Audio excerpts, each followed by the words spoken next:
Good afternoon, good morning, good evening, good day, everybody. It is Saturday, September 24th, and you know what that means. It is time.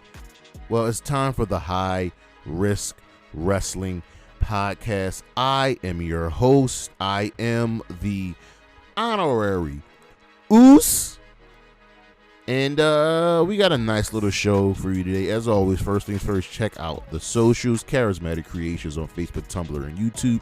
Charismatic_Creations52 on Instagram. And the 215 on Twitter. Now, well, this is the second time. This is the second week I'm going to postpone a show and do something totally new.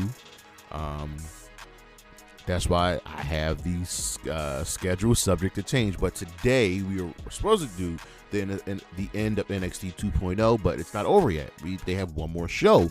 So what we are going to do is, since there's a special show coming to Philadelphia in 2 weeks, we're going to take a look back at Extreme Rules, the one time of the year the WWE goes extreme, and it looks like this might be a solid card. But essentially what we're going to do is look back at how we got here, how we started with Extreme Rules. We're going to take a look at the first two one-night stands, the significance of Extreme Rules being in Philadelphia. Is it in Philadelphia for the first time? I should know this. That is on me, folks, and I apologize. Let me see. I'm just scrolling through real quick. No, this is the first time Extreme Rules will be in Philadelphia, and I can't believe it's taken them. Oh no, wait, this is the second time. The first time was in July of 2014. Okay, we have to add that to the list. So yeah, we're gonna be looking at Extreme Rules and all that good jazz. But for now, you know what's next. So just go on and hit my music.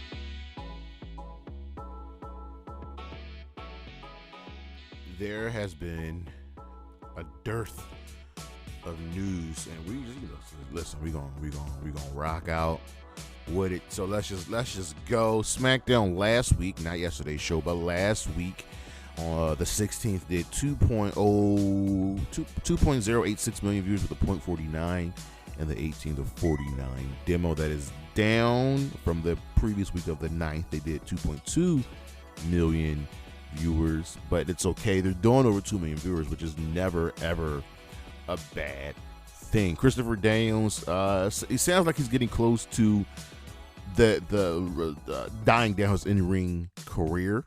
I mean, he's 52, still putting in work in Impact, still putting in work in AEW, but he's talking about it's time to hang it up soon. Malachi Black explained why he asked for his release. I very much suggest you all check it out. He's just dealing with some personal issues. It's a really in-depth read. Go give it a look. The WWE is leaving Hulu as their next day rights for Raw SmackDown will expire. Other shows like NXT Main Event, Total Divas, and Total Bellas will be pulled as well. I totally expect them to figure out a way to make this work. But honestly, shouldn't all this shit really be on Peacock? That's who you got your deal with. I'm just throwing that out there. Triple H has confirmed that War Games finally is coming to Survivor Series. This is the evolution of the traditional Survivor Series stipulation that we've always had, and it sounds like it won't even be Raw versus SmackDown anymore, which is good. The only thing I don't like is, know how the WWE does with these gimmick matches where they're bookended on a specific point in the calendar, and we got to force feed everything. That's why the Elimination Chamber sucks down. That's why the Hell in a Cell sucks now. So we don't need a War Games match every year. Now they got it right with NXT and even AEW. They get it right with Blood and Guts. So we'll see how this plays out. Obviously, War Games will probably include the Bloodline. I mean, there's 5 of them. You got Roman, Usos, Solo, and Sami. We'll see. MJF has confirmed that he has a new contract extension. Well, sorry, he has a new contract with no extension, and he's now making around $1 million a year. Also, sticking with MJF, his poker chip that he won at I'm using that word lightly, that he won at All Out kind of plays like the Money in the Bank briefcase. Now, he can't just run down and say, hey, I want a title shot now, but it has been confirmed that it can be for any sanctioned AEW show. That's good news. You know what I mean? That's good news. Several Impact Wrestling contracts are running out soon. Marie Kanellis, her contract is coming up. Matt Taven and Mike Bennett, also of Honor No More, contracts are coming up. The Good Brothers, they're obviously done, but they're more so they will be coming back. I expect Impact to re-sign all of these people. Rampage last week, the 16th show, did better. It did much better in the viewership. 470,000 with the .14, the 18 to 49 demo. They have to find a way to get back to over 500,000 viewers. They have to. Raw ratings this week went down a little bit. They're at what, 1.5 million with the .45 on the 18 to 49 demo. It's been decreasing since August 29th, where they were averaging a little over 2 million viewers, but they'll be fine. Ronda would like for the WWE to push Shayna Baszler, and I think with Triple H being in charge, they will. Ronda was during one of her streams, somebody asked which superstar would be better with more screen time. She was like, Shayna. She's one of the best people on the show, and WWE needs to get their shit together and push her. Realize it. Duh. NXT saw a drop in their ratings. They pulled in 688,000 viewers with a .15 in the 18 to 49 demo. This is the one of the 2 tape shows they had as we are dying down the end of NXT. Kushida has been pulled from a New Japan Pro Wrestling event due to a disease. He's got, I believe he has hand, foot, and mouth disease. He's got like something's going on with the skin. He just needs to get cleared. If you were watching Dynamite this week, you should have been watching Dynamite this week. Saraya, formerly Paige, has debuted, and Triple H wanted to bring her back, but I think she saw the writing on the wall, and she might get medically cleared to wrestle in AEW at some point. She looks great. No. Gosh, she looks so much better than she did before. It's ridiculous. AEW did receive a lot of mainstream press in the UK because obviously her family are huge over there in the UK when it comes to wrestling. And sticking with Saraya, she has not been cleared yet for in-ring action. So we'll see what goes down. They might try to slowly get her going and maybe use her like how Sting is used, which I'd be all for. Dynamite Grand Slam pulled in over 1 million viewers, a little bit over 1 million. That's down from the 1.18, but they still did well enough. New Japan Pro Wrestling is finally introducing a women's championship. Like, bro, what? Fucking can't believe it.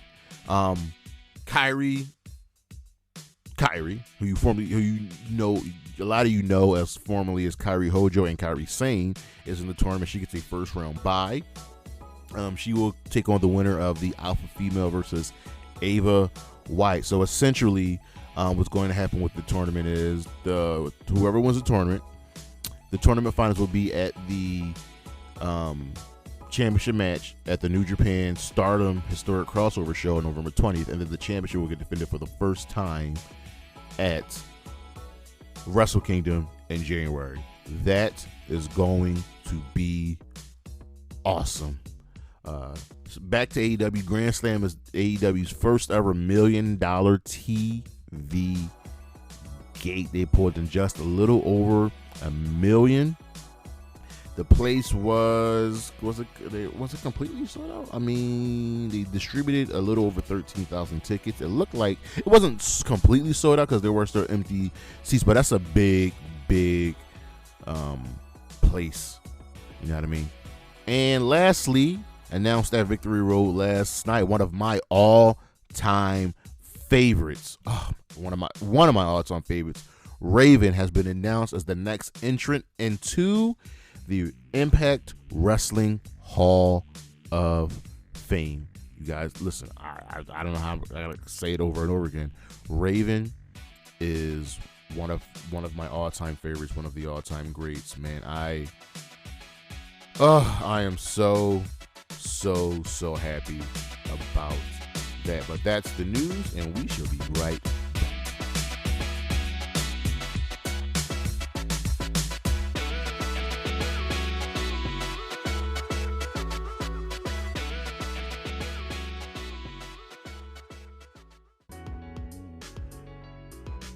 All right, so I don't want to necessarily run through this, but there was a lot that happened this week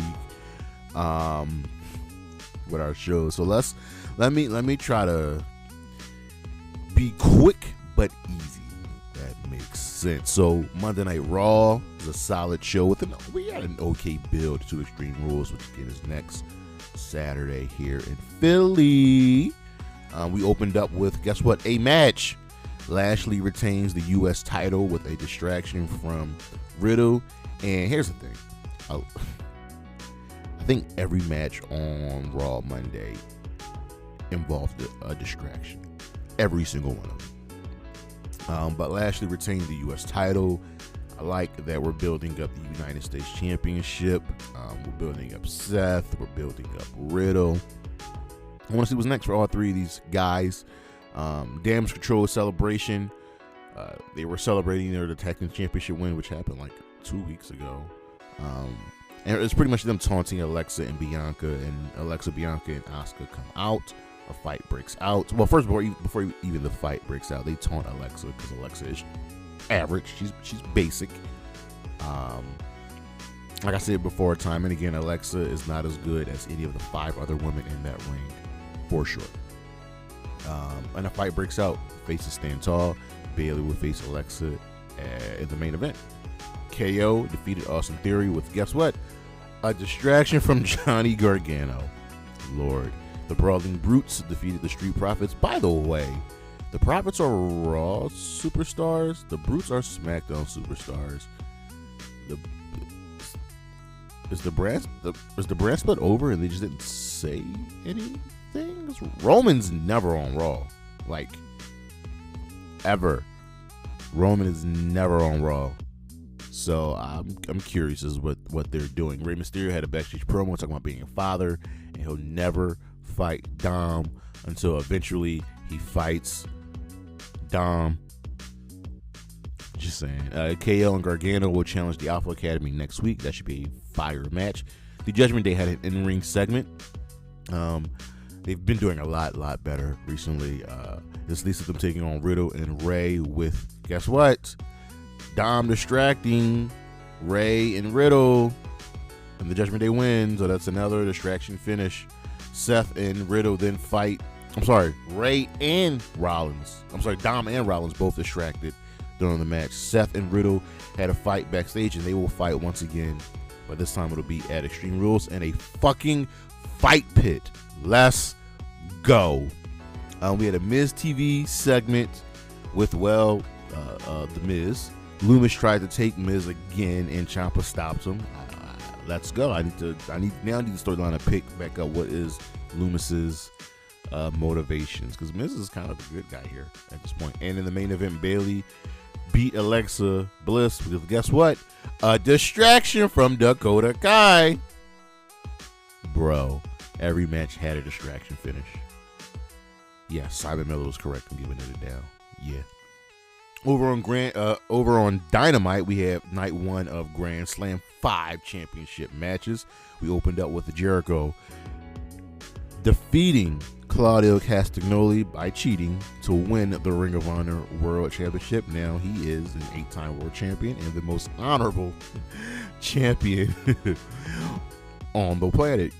The Acclaimed, with a little help from daddy ass himself, Billy Gunn, defeated Swerve in Our Glory to win the AEW World Tag Team Championships. And here's the thing about this one, it's the contrast of Swerve and Keith Lee. Keith Lee is trying to be honorable. Swerve is like, fuck this, I'm trying to get the dub.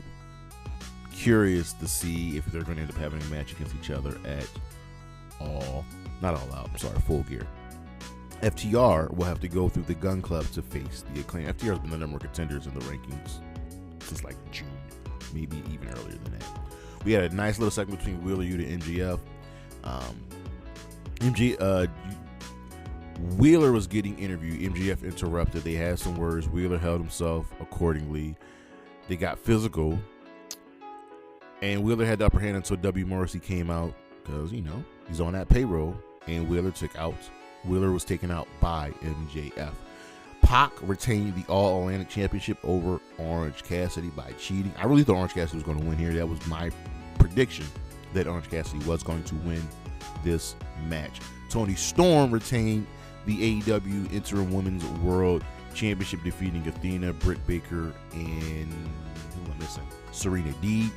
Serena and Athena were the true stars of this match. They looked fantastic. And after the match, Saraya debuted to the biggest pop of the night. It was crazy. There was no mention of this. It was, hype. Can we get a Forbidden Door match whenever Saraya gets cleared? Her and Tino Dashwood, because as much as the WWE wants to say it, no, the Women's Revolution did not start with the Bellas and Stephanie McMahon. It started with Emma and Paige at NXT. Those 2 women, and then before them, Gail Kim and Awesome Kong. Period. Can't be discussed, can't be argued. Period. Those 4 women are the reason we have the women's wrestling that we have right now in America. Period.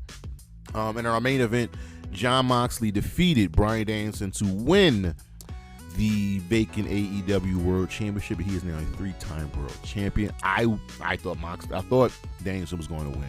I wanted Danielson to win, so Moxley can just go have his vacation. But I think storyline wise, it makes sense to have him as champion so he can lose it to MJF at Full Gear. Over on Impact, so we had our last show before Victory Road, and the Victory Road was on Friday. So on Impact on Thursday, Heath had an open challenge street fight, which was answered by PCO. Honor No More tried to get involved, but Josh Alexander and Rich Swann helped him out, allowing Heath to get the win. Brian Myers retained the Digital Media Championship in the ladder match. Jordan Grace defeated Zicky Dice. The revival of Violence is here as Violence by Design are really ramping things up.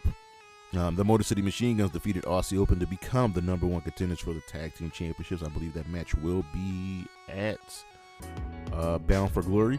Tasha Steelz wants Killer Kelly. They had a match on the pre-show for Victory Road. Giselle Shaw will be Mickie James' next challenger, and Sami, Callihan, Moose, and Steve Maclin signed their contract in blood for the Barbed Wire Massacre. Then as we move towards Victory Road, which did happen, here are the results. Mike Bailey retained the X Division Championship over Delirious. The Motor City Machine Guns defeated Vincent and PCO. Mickie James defeated Giselle Shaw. We had a triple threat revolver match. And if you guys don't know what that is, it's pretty much a triple threat gauntlet elimination match. So it starts with 3 people, and then when one person gets eliminated, another person comes in, and it stays as a triple threat match until the final person wins. Frankie Kazarian won that, so he'll be getting an X Division Championship match at Bound for Glory. Bobby Fish showed up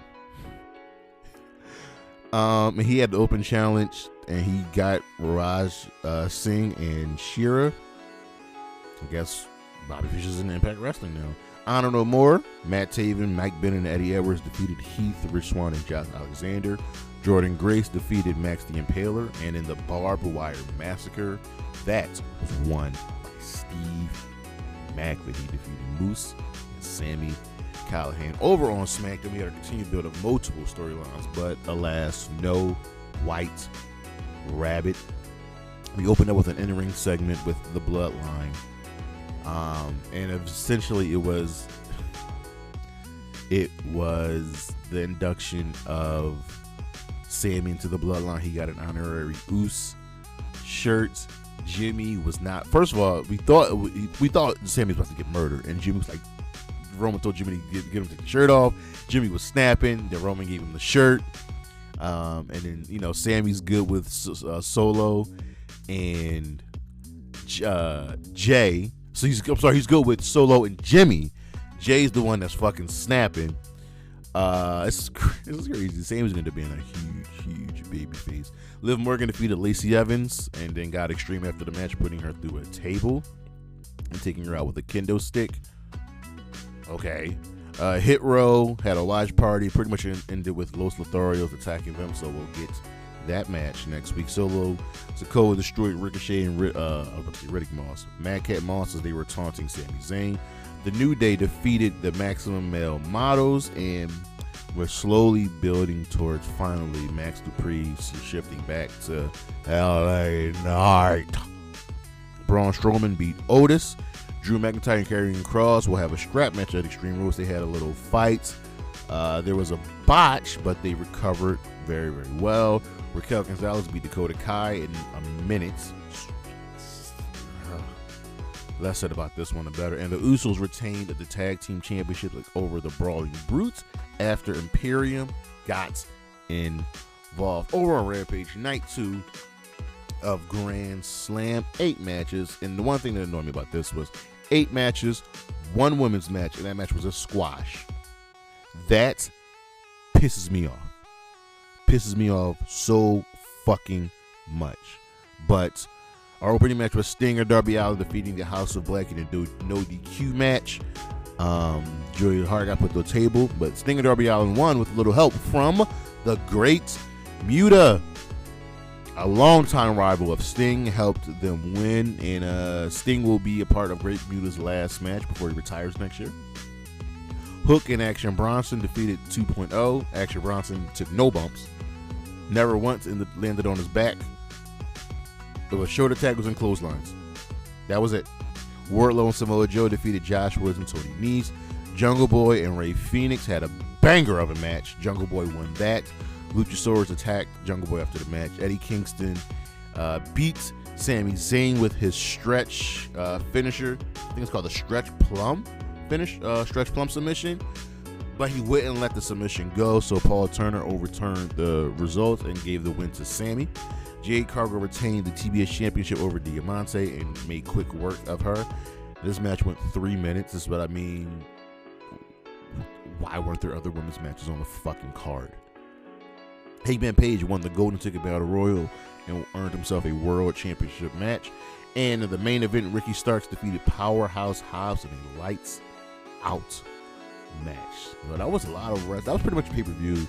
If you were at Grand Slam on Wednesday, that was essentially 3 to 4 hours of wrestling. Whew. Had to be tough. Our matches of the week from Monday Night Raw, the United States Championship match between Bobby Lashley and Seth freaking Rollins. Over NXT, JD McDonough versus Tyler Bate. From a Dynamite Grand Slam, AEW World Tag Team Championship match, Swerve and Our Glory versus the Acclaimed. From Dynamite, also Grand Slam, the AEW World Championship match, Jon Moxley versus Bryan Danielson. From Impact, the street fight between Heath and PCO. And from Victory Road, the Barbed Wire Massacre, Steve Maclin versus Moose versus Sami Callihan. 2 more for you. Grand Slam Rampage, Jungle Boy versus Rey Fenix. Go out of your way to watch that match for sure. It was a banger. It could main event any show, anytime, anywhere. And also the lights out match between Ricky Starks and Powerhouse powerhouse. A star of the week. There were many I could have chose from, but there's only one. There's only one person that should have been the star of this week, and that is Saraya, making her all elite debut. I am excited to see the former Paige here. I want to see what she's going to do, man. How she's going to get involved, because she's going to get involved. I'm hoping she can get in Tony Khan's ear, like, yo, you have to treat your women better. And the first thing you do, my dude, is apologize to Thunder Rosa. But that is our week in review, and we shall be right back.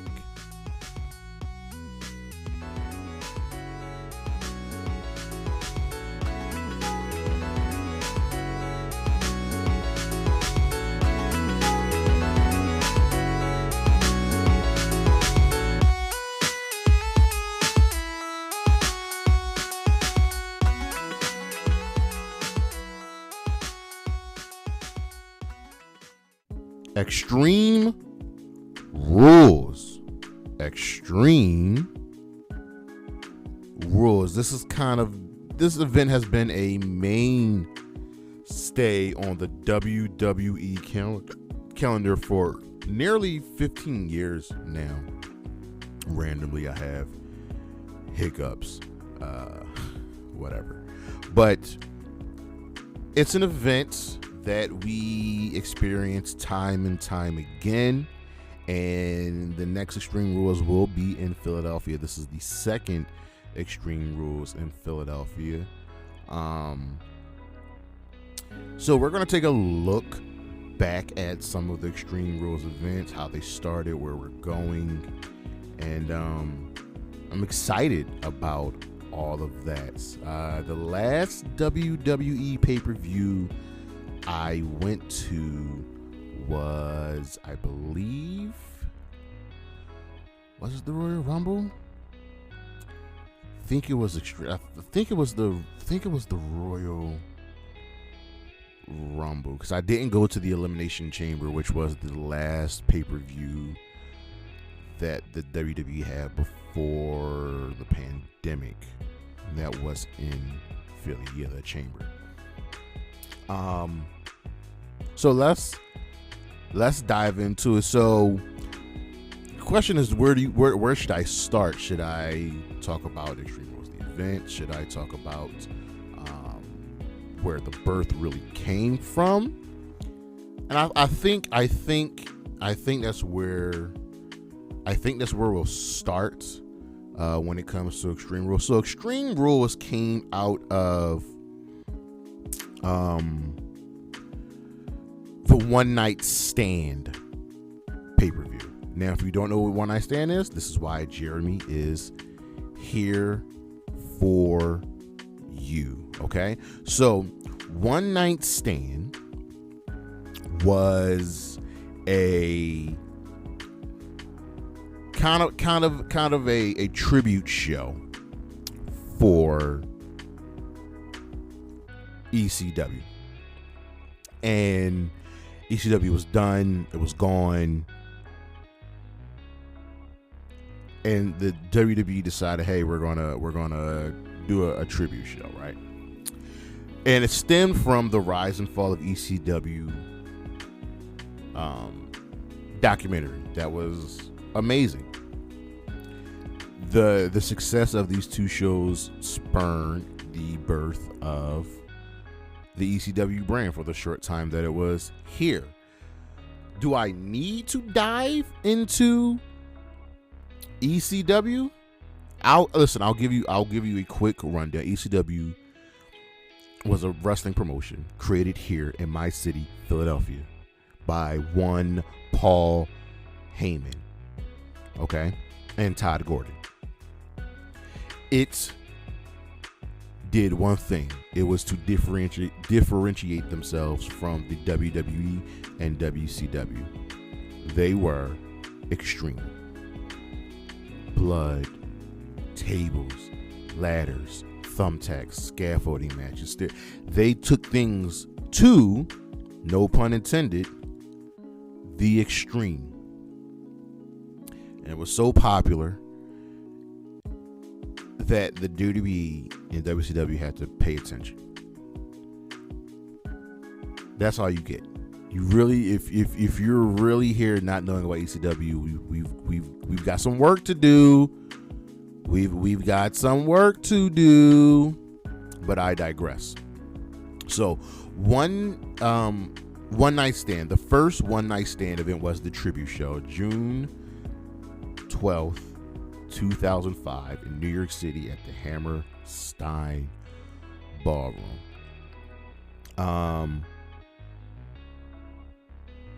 Now, this also came during the time of the invasion angle in the WWE, but that's a different story for a different day. But the invasion did have to deal with one night stand. So how about we just go and look back at those matches? We had 7 matches. They didn't go long. It wasn't a long event. Two longest matches on the show went 11 minutes. It wasn't a long event. But let's see. So the first match was Lance Storm versus Chris Jericho. Now the event featured WWE guys that got their start in ECW that were able to perfect themselves. So we had Lance Storm versus Chris Jericho. Lance Storm was accompanied by one of the ECW original women, Miss Dawn Marie, who I've always loved and been a fan of. A Chris Candido chant broke out, a reference to the deceased wrestler who used to be the tag team partner of Lance Storm. And this was just a solid match. Dawn Marie got involved. There was Kendo Sticks, and it was a good time. Lance Storm won. Our second match. Well, first we had a tribute video to that passed away. Then our second match was a 3-way dance between. The 3-way dance is a triple threat match. For those of you that don't know, was Tajiri taking on Little Guido and Super Crazy.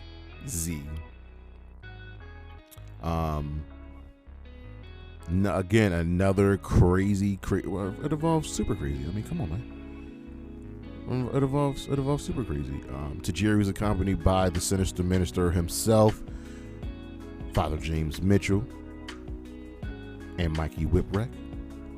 Our third match was Psychosis facing Rey Mysterio Jr. Wasn't a great match. They should have gotten more time. Rey won with the 619 and the West Coast pop. Then the SmackDown invasion happened, consisting of JBL, Kurt Angle, his cabinet, Carlito, Matt Morgan, and didn't go well. It didn't go well.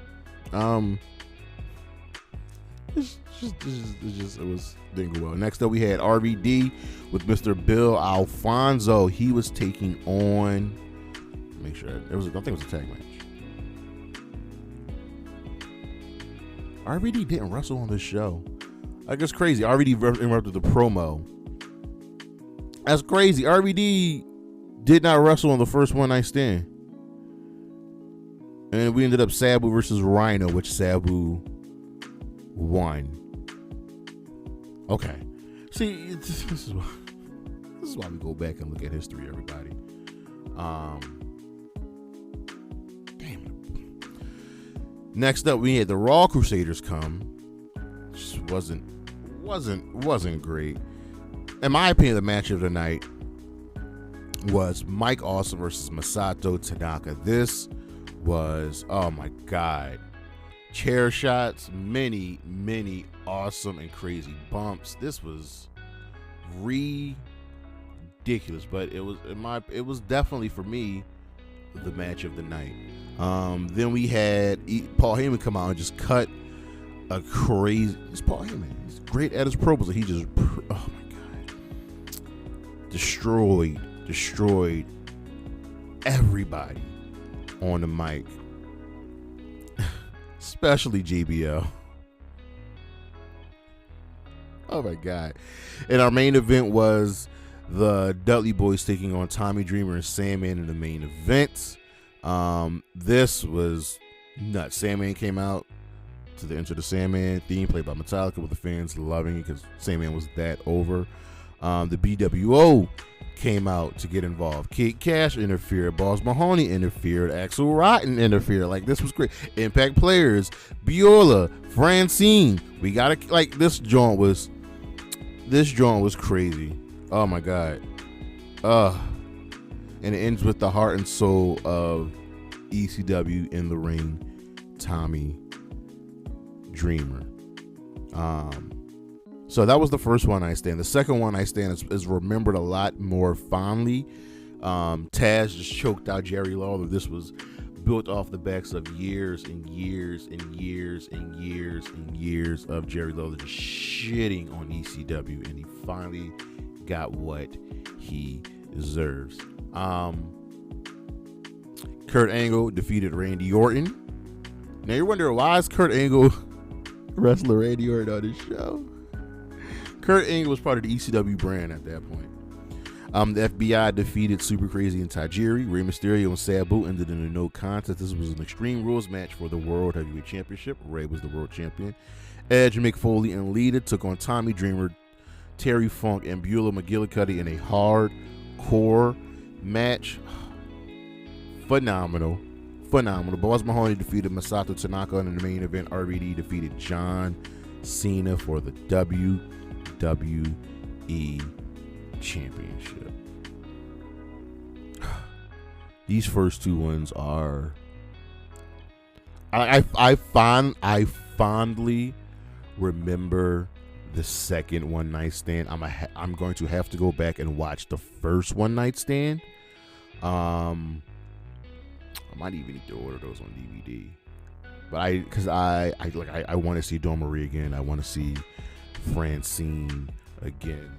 But I want to just see what I forgot. It was a good time. And ECW holds a very, very special place in my heart. Like, it really, really does. Born and raised, I grew up on this, man. This is love. This was everything to me. And this sounds like it's an outro, but it's not, because we've got so much more to discuss, you know what I mean? But Extreme Rules is in Philly. This is the second Extreme Rules in Philadelphia.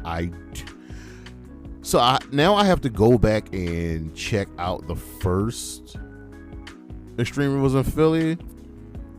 And let's take a look at that match card. We had two pre-show matches. Shinsuke Nakamura defeating Finn Balor to win the Intercontinental Championship, and Drew Gulak retaining the Cruiserweight Championship over one Tony Nese. So, excluding the pre-show, there were 11 matches on the main card.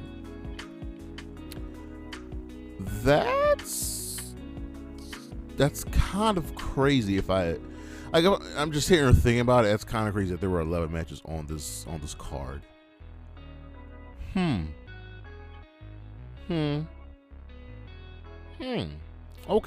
Okay.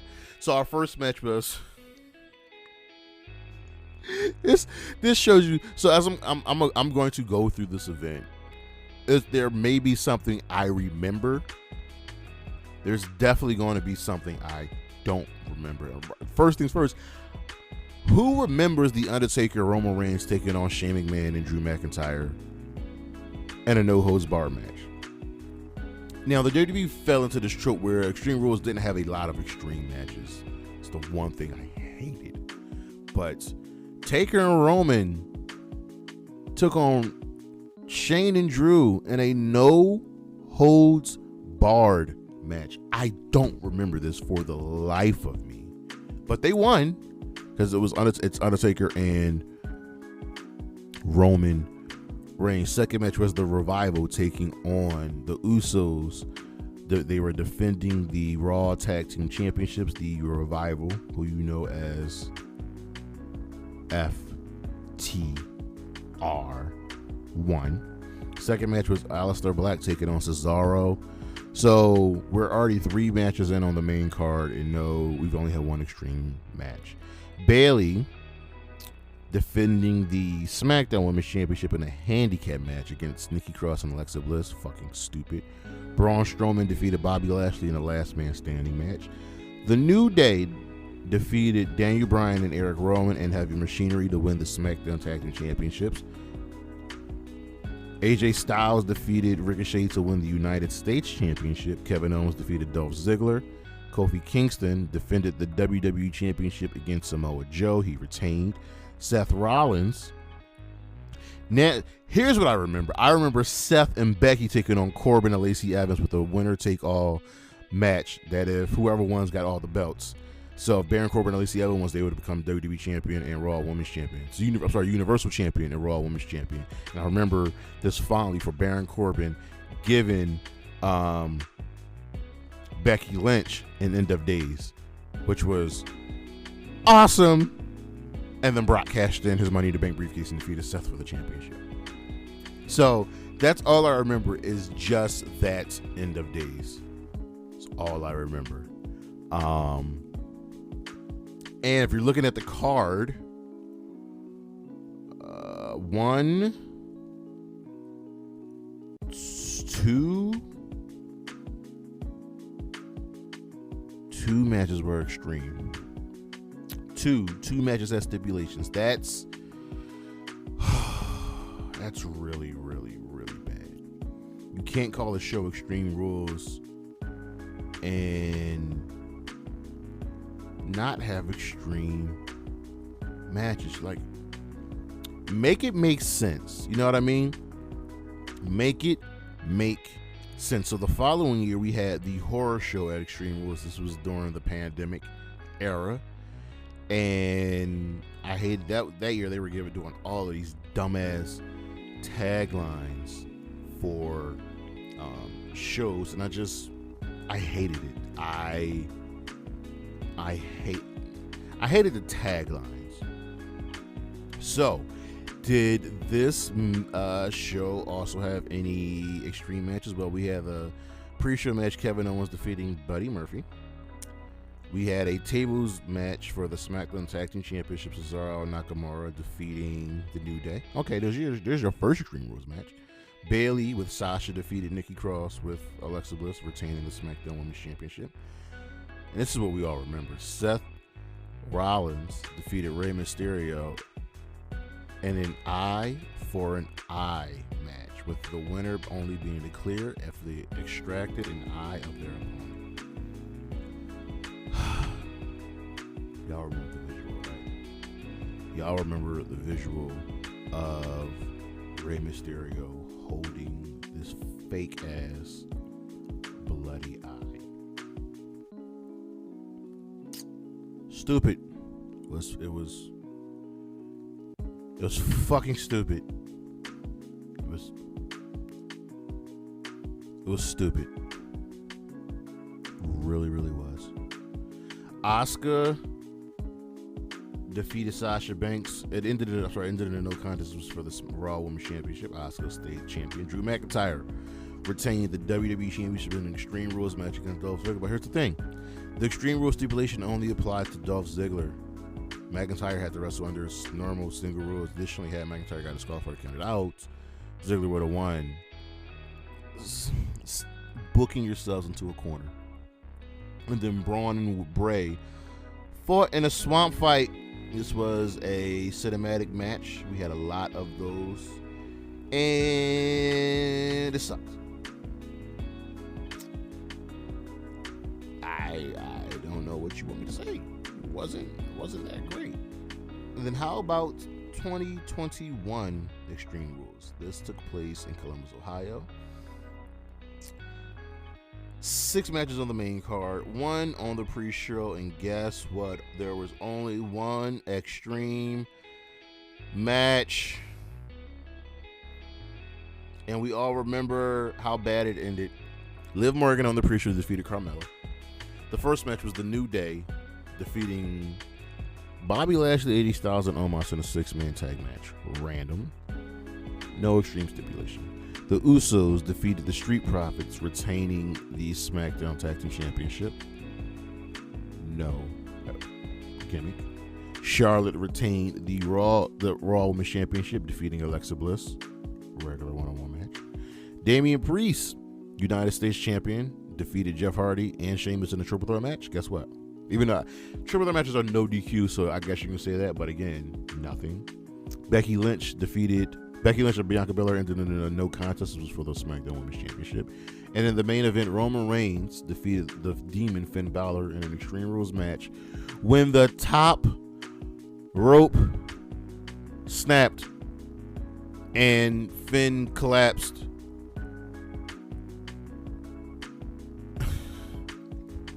It was so bad.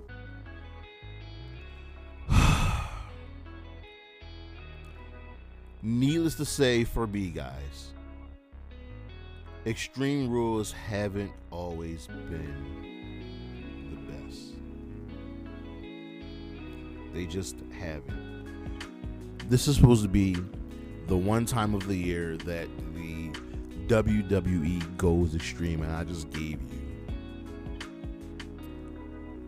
2 shows. I gave you 2 where they just never got extreme. That's before we get to this year's show. Let's look at the 2018 show. 12 total matches, 2 on the pre-show, and we had 1, 2, 3, 4 matches that had gimmicks. Those matches, we had a table match on the pre-show with Sanity defeating the New Day. We had a steel cage match with Kevin Owens versus Braun. An Extreme Rules match between Alexa Bliss and Nia Jax. And we had this blows my mind what I'm about to tell you guys. Dolph Ziggler defended the Intercontinental Championship in a Iron Man match against Seth Rollins that went in sudden death overtime. That was the main event.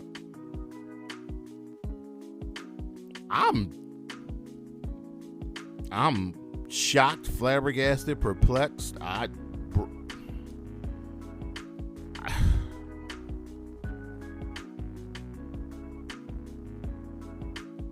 Yeah.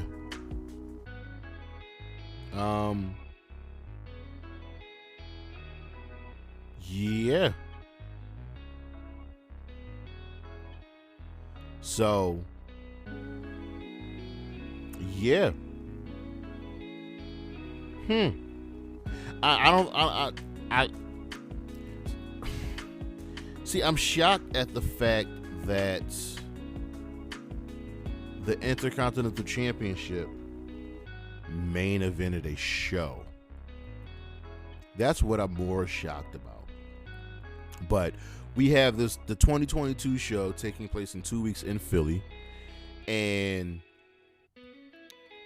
we already have 3 matches. We have 4 matches scheduled. 3 of them already have stipulations. Liv versus Ronda for the SmackDown Women's Championship in an Extreme Rules match. Matt Riddle versus Seth in the fucking fight pit. Yes. And Drew versus Karrion Kross in a strap match. That's 3. We'll probably get a few more matches confirmed, and hopefully they'll have some special stipulations. But I'm excited. I am going to be there. There were some buddies. Blurry Cartel. Actually, no. It's just Charismatic Creations. But Extreme Rules, we're now in the era of Triple H, right? Triple H and Shawn Michaels, they're running the company, and Extreme Rules is back in Philly. They've got to show up and show out. They just do, you know what I mean? Give us a quality show. We don't even know what's going. Roman's not wrestling, so there's that. So what we essentially need now is a great show with great matches. You can't come to Philly and just be ass. You just can't. Period. I am excited. I am generally excited for Extreme Rules. And it should be a good, grand, old time. But thank you for listening. I hope you enjoyed the show. Came out a little late today. That's on me. Technical difficulties, but we here, we back. Next week, I promise you, we'll finally be doing the end of NXT. That is the show, because we have to wait for one more NXT 2.0 show. I'm sorry, it's not the end of NXT, it's the end of NXT 2.0. Instead, we're going to get a mix of the black and gold plus the rainbow brand. So we'll see, you know what I mean? We'll see. But as always, check out the socials, Charismatic Creations on Facebook, Tumblr, and YouTube, Charismatic_Creations52 on Instagram, and the 215 on Twitter. All right, we'll be back. I don't know how I'm going to do. I'll probably do Extreme Rules. I'll probably do like a video with my buddies for like a live reaction while we're at Extreme Rules, and then do the what just happened the next day. Also, I'll be at Dynamite in Philly. Impact. Why did you cancel the Philly shows? Victory Road should have been in Philly. Yeah, but for now, Shotzi Blackheart, Wendy Chu, Xia Li, Gigi Dolan, just go on. Listen, Gigi, I love it. Gigi, come holler at me. Y'all all can holler at your boy, but Gigi, you